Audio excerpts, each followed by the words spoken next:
नमस्कार दोस्तों, आज हम राज कॉमिक में एक और डरावनी कहानी कब्जा लाए हैं। रात के अंधेरे में एक शख्स आता है और कौवे की बलि लेने की कोशिश करता है कि तभी वहाँ पुलिस आ पहुँचती है। पुलिस कहती है कि अपना नकाब हटाओ ताकि हम देख सके तू कौन है। नकाब हटता है तो पास का ही पे तांत्रिक मिलता है। तांत्रिक इससे पहले कुछ कर पाता, अघोरी वहाँ आता है, उसके शरीर से शैतानी आत्मा निकाल देता है। शैतानी आत्मा वहाँ से निकल के उसी हवेली में कहीं कैद हो जाती है।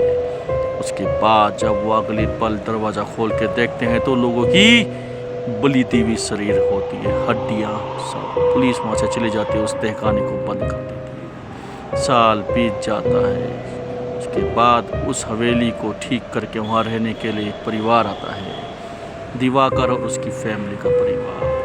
फैमिली वहाँ पर आके रहने लगते हैं, लेकिन ट्रक ड्राइवर बोलता है कि यह हवेली मनहूस है, मैं जा रहा हूँ यहाँ से। दिवाकर को खुद ही सामान हटाना पड़ा कि तभी उसकी बेटी चिल्लाई, बोली मम्मी देखो वहाँ पर एक बिल्ली है। दिवाकर बोलता है बेटी ये कुछ नहीं है, आओ मैं तुम्हारे साथ खेलता हूँ। दिवाकर ने एक फुटबॉल की गेंद को जोर से मारा और वो पहुँच गई एक कमरे की तरफ जहाँ वो शैतान था। वो शैतान उस मासूम बच्ची को देखता है और उसके भीतर प्रवेश कर जाता है। इसके साथ ही शैतान बोलता है जो बलि मैं उस टाइम नहीं दे पाया, अब मैं वो बलि दूंगा और इस शरीर को करूंगा कब्जा।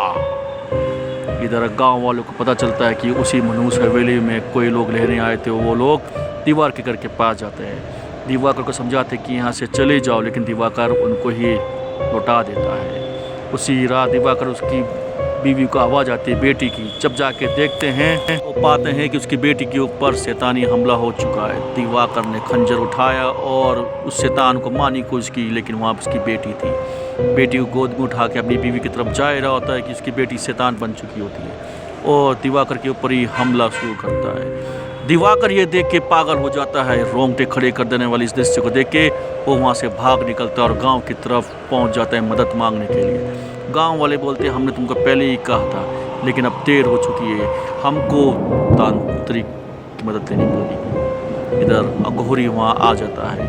अघोरी बोलता है कि इसको मैं पकड़ लूँगा, तुम लोग बस शांत हो जाओ, अब ये तुम्हारी बेटी नहीं रही, तुम्हारी बेटी कब की मर चुकी है। तांत्रिक उसको एक त्रिशूल मारता है और फिर जंजीरों में जकड़ लेता है और कहता है कि इसको मेरे साथ लेके चलो। बेटी की यह हालत देख के उसकी दिवाकर की बीवी पागल हो जाती है।